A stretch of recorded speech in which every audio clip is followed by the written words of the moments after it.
Warga di perumahan Dreamland 2 di Jalan Pangkalan Gelebek, Kecamatan Rambutan, Banyuasin, Sumatera Selatan, Senin pagi menemukan 2 jenazah perempuan di dalam salah satu rumah.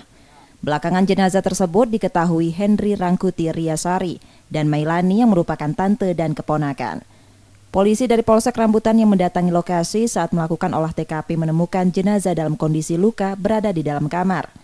Korban dari olah TKP awal diduga dibunuh menggunakan benda tumpul. Pelaku pembunuhan dilaporkan sudah menyerahkan diri dan kini berada di Polda Sumatera Selatan. Ini terjenguk ada lanang situ pakai helm. Itu nah. Pakai helm. Iya, enggak tahu pakai yang pelaku tadi, atau pokoknya ada lanang di situ. Depan sini. Jam berapa pagi ya? 5:30. Oh, sempat masuk dah. Hah? Sempat masuk keluar.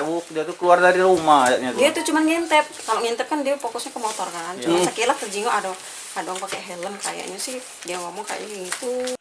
Kedua jenazah kini berada di Rumah Sakit Bayangkara Palembang untuk proses pemeriksaan, melengkapi penyidikan polisi penyebab kematiannya. Yudi Kiswanto, Kompas TV, Palembang, Sumatera Selatan.